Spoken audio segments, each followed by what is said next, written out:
Bueno, continuamos. Sí, doctor. Nomás que se una la compañera porque creo que no ha ingresado.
Comenta compañera Galicia que les puedo esperar un momento, es que no cargazón, no le cargazón. Está bien.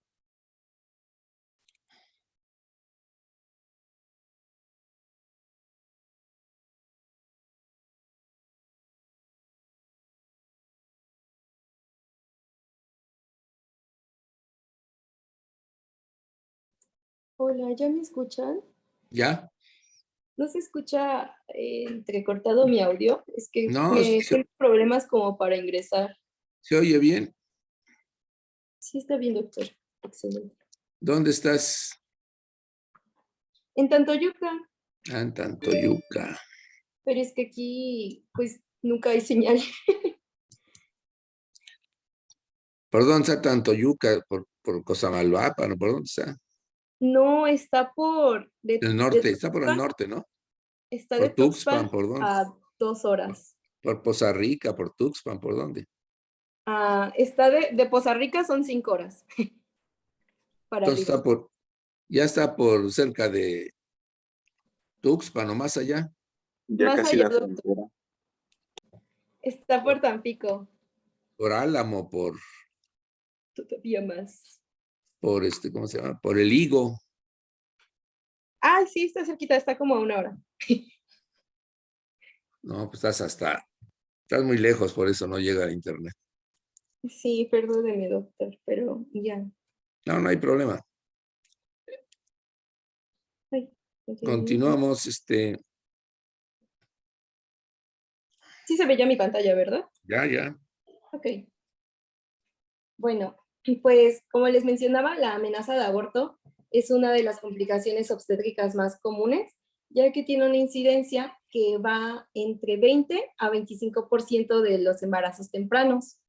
Se ha demostrado que este se asocia con un aumento de riesgo obstétrico, como puede ser el trabajo de parto prematuro, también pues ocasiona un bajo peso al nacer o la ruptura, la ruptura prematura de membranas.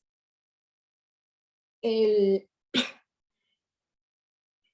el embarazo normal, en un embarazo normal, el feto viable de 6 semanas, pues es visualizado por ultrasonido.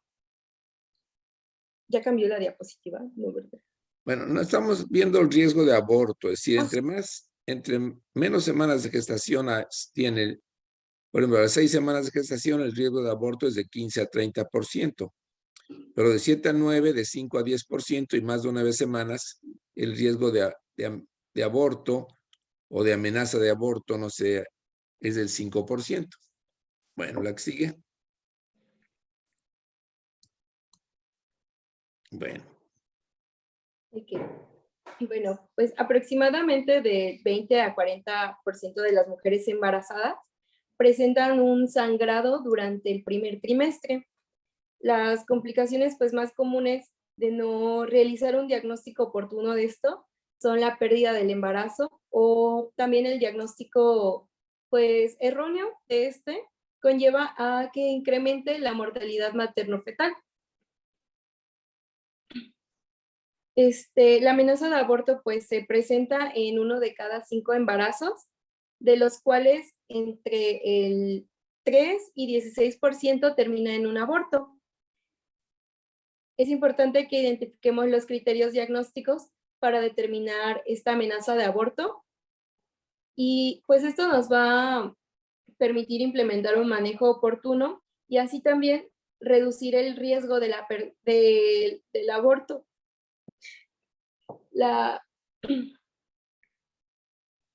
Bueno, estás hablando de la amenaza de aborto, mencionaste la amenaza de aborto, el aborto incompleto, el aborto completo, el aborto diferido. Esas son variedades clínicas del aborto. La amenaza de aborto, como mencionaste,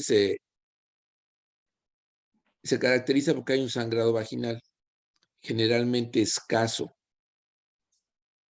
que puede o no ir acompañado de dolor abdominal tipo cólico, que son las contracciones uterinas, ¿verdad? Y que clínicamente o radiológico o por medio de la ecografía vamos a encontrar que el cérvix se encuentra cerrado, es decir, el cérvix está cerrado. No hay modificaciones cervicales, es decir, no podemos pasar un dedo a través del cérvix porque está cerrado. No hay modificaciones cervicales, no se ha cortado el cérvix ni se ha abierto. Es una característica importante en la amenaza de aborto. Y el pronóstico, pues, es bueno, porque no hay modificaciones cervicales, ni se ha acortado el cérvix, es decir, no ha disminuido su longitud y no se ha abierto que nos permita el paso de un dedo. Entonces, es una característica y generalmente el pronóstico es favorable para la paciente. Como dice ahí, solo un 3 al 16% terminará en aborto. Bueno, la que sigue. Bueno, pues, igual como menciona el doctor, el sangrado vaginal durante la semana 20 a 22 de gestación, con o sin dolor lumbopélvico, también el cérvix cerrado, pues es lo que se va a conocer como una amenaza de aborto. Esto pues puede presentarse en forma de manchas de sangre y pues una vez dilatado el cuello uterino pues comienza el aborto involuntario, ya esto es inevitable. Ya se transforma en un aborto en evolución. Ya no es una amenaza de aborto, ya hay modificaciones del cuello. ¿La que sigue? Bueno. ¿Qué se hace ante una amenaza de aborto? Una paciente embarazada tiene, por ejemplo, 8 semanas de embarazo, 9 semanas, y acude a consulta o a urgencias porque tiene sangrado genital escaso. Puede acompañarse de dolores o contracciones uterinas. Ella lo va a referir como cólicos, y algunos ponen que presenta cólicos obstétricos, o en algunos lugares les ponen presenta algias obstétricas. La conducta a seguir, ¿cuál sería? Primero reposo, después corroborar la viabilidad fetal, porque si ya no hay actividad cardíaca fetal, pues ¿para qué la mantenemos en reposo? ¿Para qué mantenemos ese embrión o feto dentro de la cavidad uterina si ya no tiene actividad cardíaca? Entonces hay que hacer una ecografía, ¿verdad? Y dice, en amenaza de aborto, los hallazgos ultrasonográficos, pues podemos encontrar una bradicardia fetal o no, ¿verdad? Pero podemos encontrar que hay un hematoma intrauterino o más bien un hematoma retroplacentario. Si ya se formó un hematoma entre la placenta y la decidua y el útero, entonces pues ya esto nos habla de que pues, el pronóstico no es favorable, ¿verdad? Dice, determinar el sitio y la viabilidad del embarazo. Hay que, sobre todo, valorar la actividad cardíaca fetal o el saco gestacional, el saco vitelino, el polo fetal. Y ya habíamos visto que la frecuencia cardíaca fetal se puede observar desde la 6ª semana de gestación en un ultrasonido intravaginal. Dice frecuencia cardíaca fetal durante las semanas 5 a 10 es de 100 a 175 latidos por minuto. Bueno, ¿se va a terminar, no? ¿O ya se salió Yaritza? Disculpen, ya no les aparece mi pantalla, es que me sacó su... Yo te Sí, ya me saqué parece. No, doctor, usted no, mi internet. todo yo. No, perdóneme, doctor.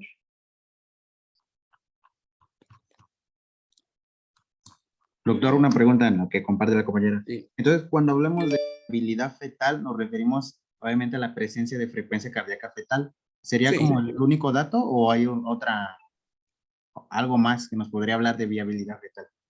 Pues no, básicamente es eso. Si, claro, vamos a poner que es un embarazo si ya vemos viabilidad, pues ya vemos frecuencia cardíaca fetal, pues ese embrión está vivo. Ya no hay frecuencia cardíaca fetal. Puede haber frecuencia cardíaca fetal, por ejemplo, pero ya encontramos un hematoma retroplacentario importante o encontramos que es un embarazo anembriónico o el saco está vacío, ¿verdad? Pues decimos, pues aquí no hay, definitivamente no hay frecuencia cardíaca fetal porque es un saco vacío, lo que se llama un embarazo anembriónico. Estos, bueno, continuamos, Yaritza, la que sigue, si no, no vamos a terminar. ¿Ya me escuchan, doctor? Sí, sí, muy bien. Ok, y es que estaba La hablando, que pero sigue, creo que tenía la que mi sigue. micro. Bueno, en lo que decía yo hace un rato, ¿cuál va a ser el manejo de una paciente con amenaza de aborto? Primero, una ecografía. Claro, si están en un medio en que puedan solicitarla. Si están en un servicio social y la paciente están en un cerro. Por tanto, yuca y cerros. Sí, doctor, muchos. Bueno, estás haciendo un servicio social en un cerro de tanto yuca, pues no le vas a poder indicar una ecografía a la paciente, le indicas reposo. Reposo en cama, no relaciones y esperar la evolución. Pero si estás en un medio que se le puede hacer una ecografía, se le manda a hacer una ecografía y vemos si hay viabilidad fetal, que bueno, seguimos con reposo. Ahora, la progesterona no en todos los casos se debe utilizar. Igual los tocolíticos. Porque en ocasiones, y sobre todo no utilizarlos si no tenemos una ecografía que nos demuestre que hay viabilidad fetal. ¿Pero qué tal si ya se murió el feto? Y le damos progesterona y le damos tocolíticos o uteroinhibidores. Lo único que vamos a hacer es prolongar la expulsión de ese feto muerto. Es decir, una vez que muere el feto, pues se va a presentar el aborto. Espontáneamente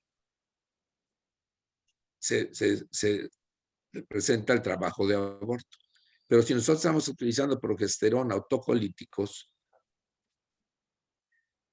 y es un feto que está vivo, que bueno, ¿no? Pero si ya no está vivo, pues prolongamos el tiempo del aborto y entonces podemos producir lo que se llama un aborto diferido. Estamos prolongando la expulsión o el aborto de ese feto. Porque una vez muerto va a haber un aborto definitivamente, un trabajo de aborto. Entonces, por eso no en todos los casos hay que utilizar progesterona ni tocolíticos, hay que individualizar cada caso. Lo básico es el reposo. En cuanto a los alimentos, pues suplemento con ácido fólico. Ahora, las medidas seriadas de la fracción beta de la hormona gonadotropina coriónica cada 2 a 3 días, pues es una opción. Pero si podemos hacer una ecografía es mucho más adecuada porque en la ecografía estamos viendo la frecuencia cardíaca fetal. Entonces, la medición seriada de la fracción beta de la hormona gonadotropina coriónica, pues nada más nos va a dar una cifra cuantitativa, pero no nos dice, claro, si la tenía una gonadotropina coriónica, por ejemplo, de 10,000 y ya bajó a 3,000, pues sí nos hace pensar que ya murió ese embrión, ese feto, pero no nos lo confirma. Y el que permanezca más o menos en límites normales, pues tampoco. Entonces, si le podemos hacer una ecografía cada 72 horas, por ejemplo, si había un hematoma retroplacentario no ha aumentado o no hay un hematoma retroplacentario, qué bueno. Y seguir la evolución clínica, ya no sangra, ya no tiene dolor, qué bueno. Se puede dar progesterona natural de 200 miligramos a 400 miligramos, ¿verdad? Cada 12 horas, pero eso es opcional, es decir, no en todos los casos se debe administrar progesterona, porque les mencionaba que solo un 5% de los casos de aborto se asocian con insuficiencia del cuerpo lúteo o insuficiencia de la secreción de progesterona por el cuerpo lúteo. Bueno, la que sigue. Ahora vamos a ver lo que es el aborto incompleto.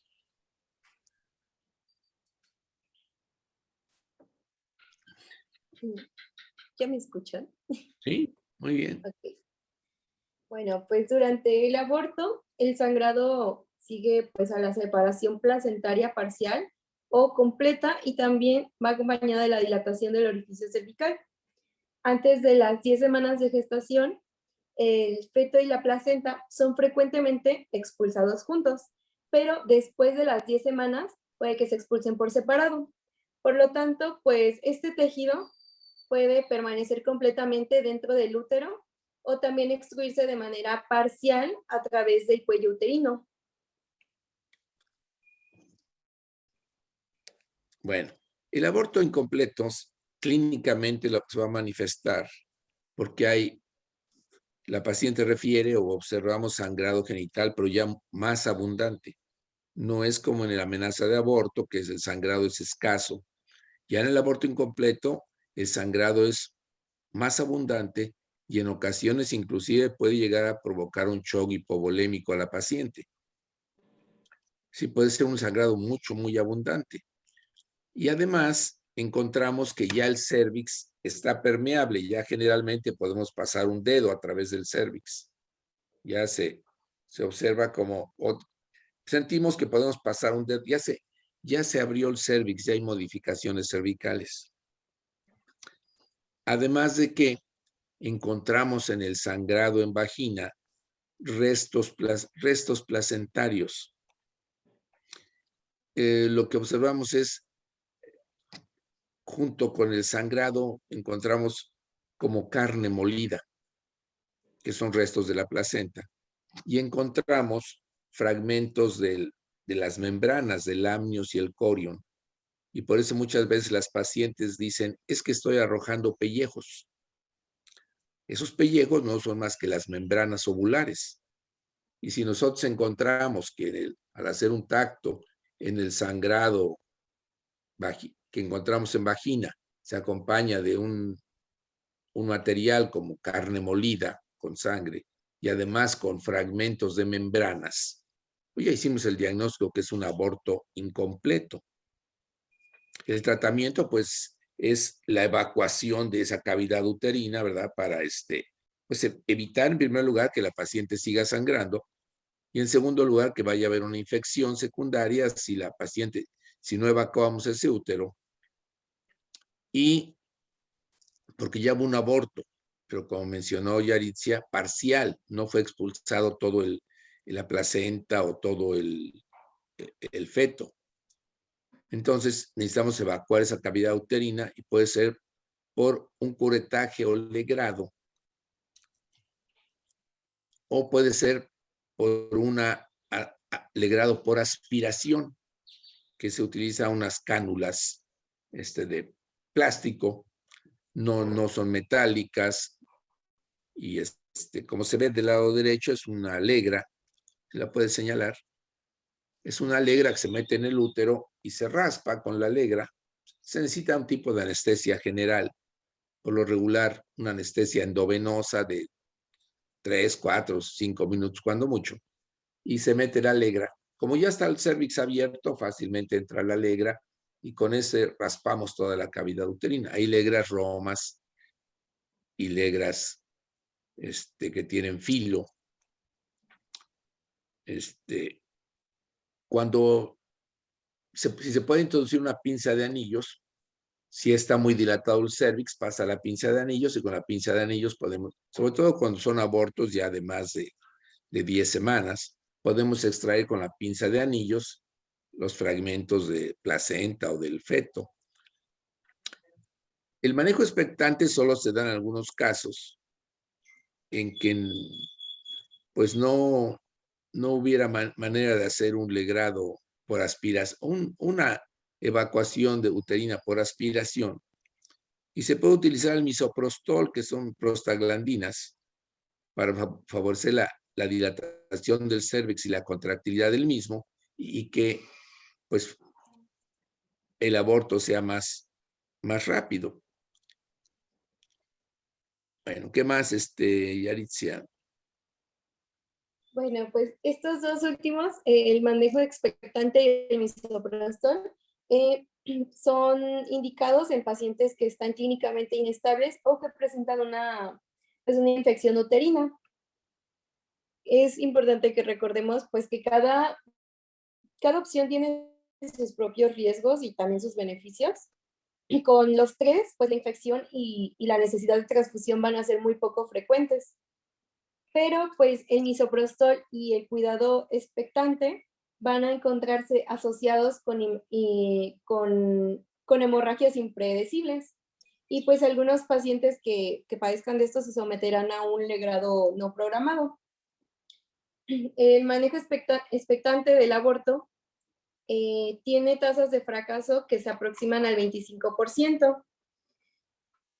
En diversos estudios, pues se ha utilizado una dosis oral de misoprostol de 600 microgramos y de manera alternativa es adecuada una dosis vaginal de 800 microgramos o una dosis de misoprostol oral o ya sea sublingual de 400 microgramos. Por último, pues el legrado resulta por lo general en una resolución rápida, como lo mencionó el doctor, y tiene un éxito del 95 al 100%. Los riesgos de esto, pues es que es invasivo y no en todas las pacientes, pues es necesario. Bueno, sobre todo, el legrado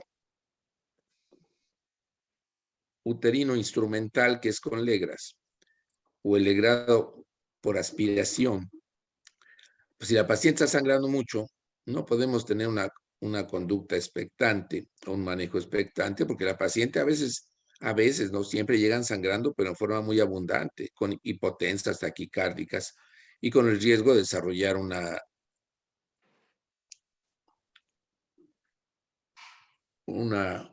¿qué?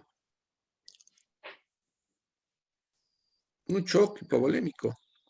Entonces, pues se puede hacer el legrado uterino o se puede hacer la aspiración, un legrado por aspiración, lo que se llama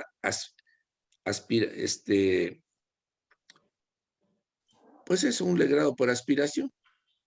Se puede hacer inclusive con anestesia local en el cérvix, una anestesia paracervical o se puede hacer con anestesia general, igual que el legrado instrumentado.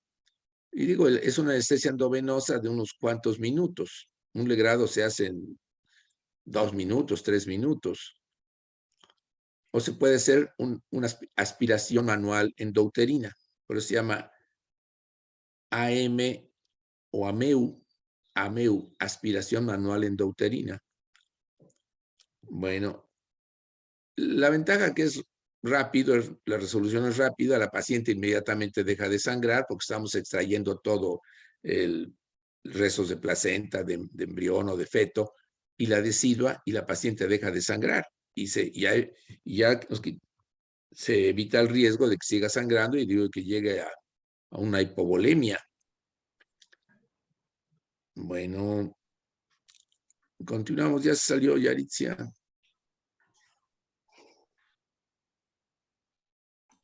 Mientras alguien que busque en internet un AMEU o aspiración manual endouterina para ver cómo se hace. Que sea un video, no una... Porque a veces más muestran el equipo, pero que sea un video de una aspiración manual endouterina o legrado por aspiración. Hay muchos videos. Mientras regresa Yaritzia.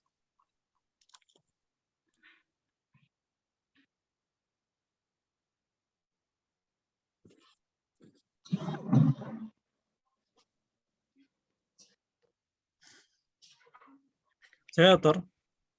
Ajá. Pongo A este. ver, No.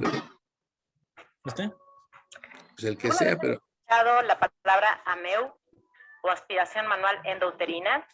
¿Quieren saber de qué se trata, cómo son los instrumentos, para qué sirve y cómo se hace una AMEU?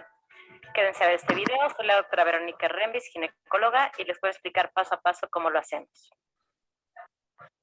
Bueno, les presento el equipo de AMEU, de aspiración manual endouterina. Estas son las cánulas, son cánulas delgadas, de plástico, flexibles, hay de diferentes tamaños y de números. Ahorita los vamos a mostrar con más detalle, pero miren la diferencia de lo delgado comparado con mi dedo.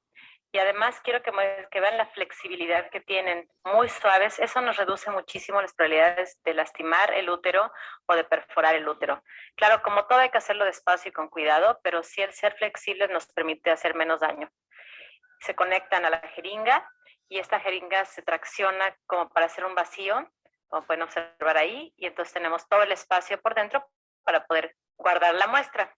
Bien, ¿cuándo vamos a hacer una AMEU? ¿Cuándo te lo debemos de aplicar? Primero, si estás embarazada y durante tus primeros meses te complica tu embarazo con un diagnóstico de huevo muerto y retenido, un embarazo embriónico o un embarazo molar. También si alguna vez presentas alguna hemorragia muy abundante que no mejore con el tratamiento médico y que te ocasiona alguna alteración de signos vitales o una hemorragia muy fuerte con anemia aguda.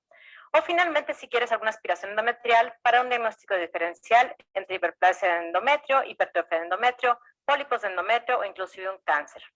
Estos son los dilatadores. Los dilatadores son cánulas de metal duras de diferentes tamaños. Lo pueden comparar con el tamaño de mi dedo.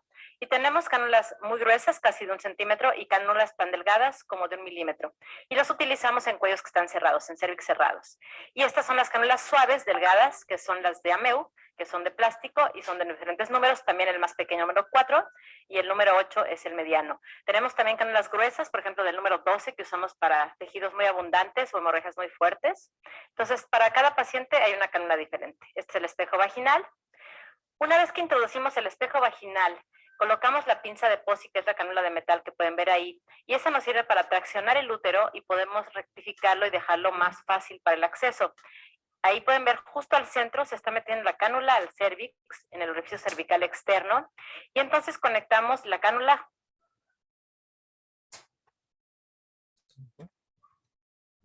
junto con la jeringa, la acomodamos y vean cómo la jeringa tiene que hacer pequeños movimientos giratorios para poder abarcar toda la parte interna del endometrio.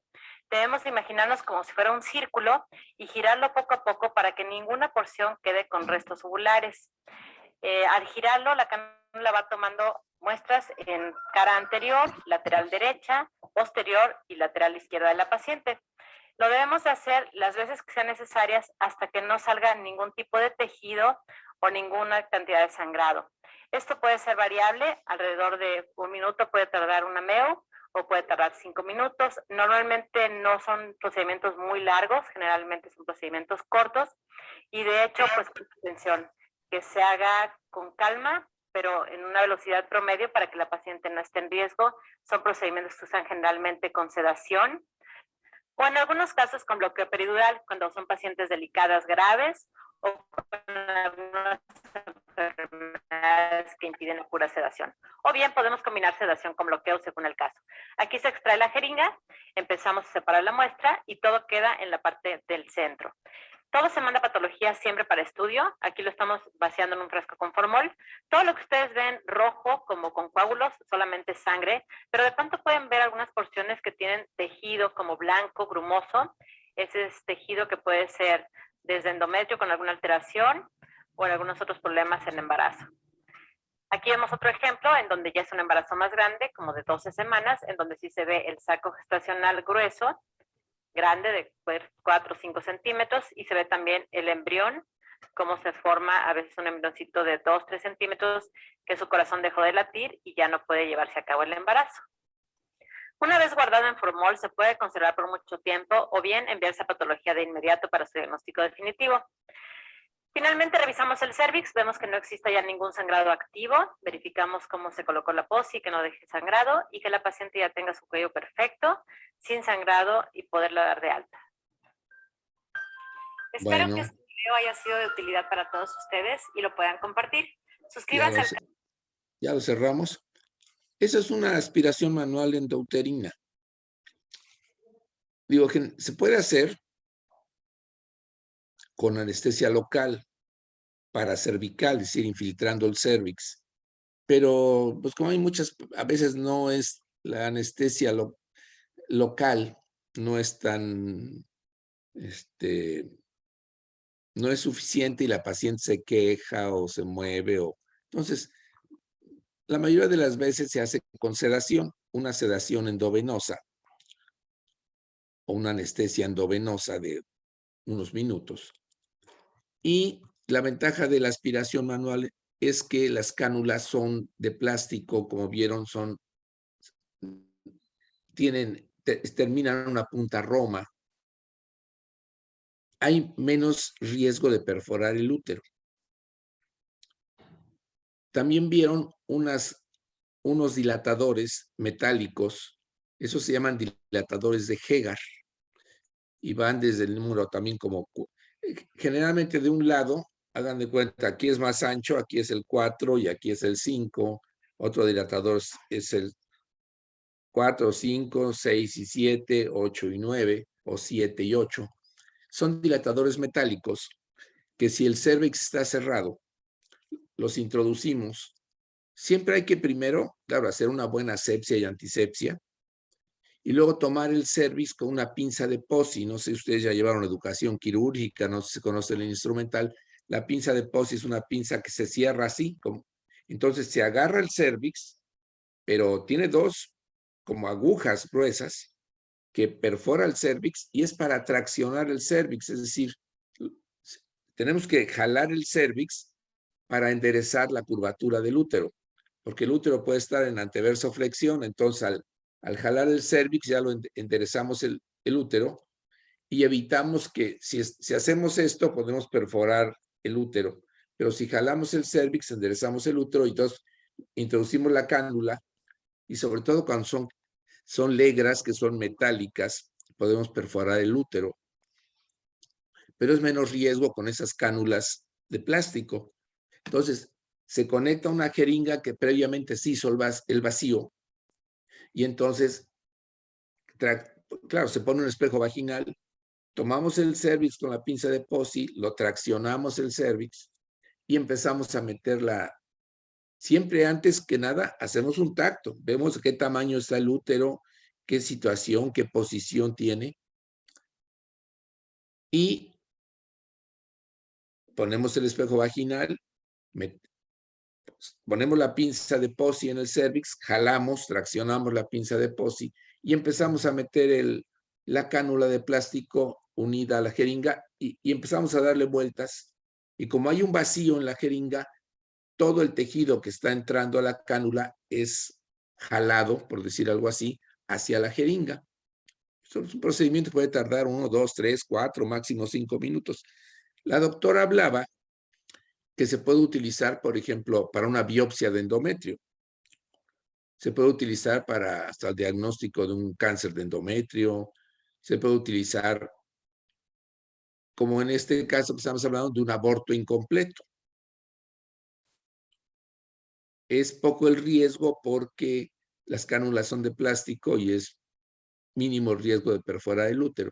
Con las legras, que son de metal, pues siempre hay mayor riesgo de perforar el útero y hasta de llegar a producir un síndrome de Asherman. Si es un legrado muy con la cánula, si raspamos demasiado y es una cánula que tiene filo, porque hay cánulas romas y cánulas con, perdón, legras romas y legras con filo, podemos extraer hasta el endometrio basal y llegar a producir lo que se llama un síndrome de Asherman, que se formen adherencias entre las paredes uterinas anterior y posterior. ¿Alguna duda o pregunta a esto? No, doc. No, doctor. Bueno, ya vieron lo que es una MEU.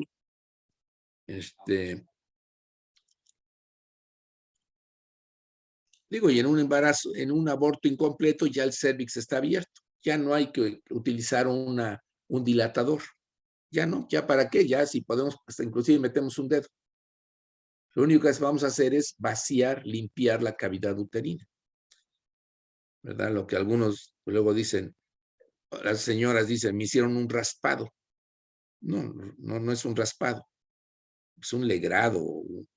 O la señora que va a saber que es una MEU, ¿verdad? Pero las señoras me hicieron un raspado, ¿no? Es un legrado de la cavidad uterina, que puede ser con legras metálicas o puede ser con cánulas de plástico, como en este procedimiento que es por aspiración. Nada más una jeringa especial que se le hace el vacío y entonces cada vez que estamos dándole vueltas a la cánula, todo el tejido que va entrando en la cánula, pues como hay un vacío en la jeringa, pues pasa a la jeringa. ¿Alguna pregunta o duda? ¿Comentario? ¿No? No, doctor. Todo claro, doctor.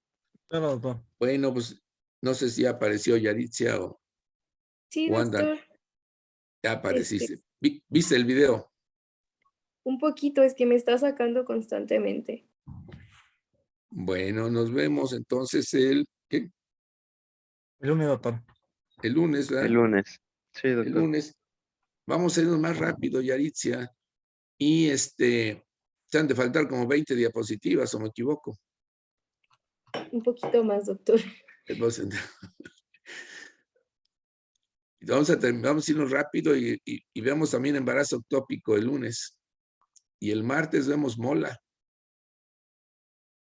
El miércoles. Bueno, ¿alguna pregunta? ¿Duda, Yaritzia? No, doctor, muchas gracias y disculpe por lo de mi internet. No hay problema, pues es el internet el que falla. Yo cuando entré no tenía audio y tuve que volver a entrar. No sé por qué a veces. Bueno, dice Yair que se va a cerrar. Nos vemos el lunes. Hasta luego, doctor. Gracias, Hasta luego. doctor. Muchas gracias, doctor. Hasta luego. Hasta luego.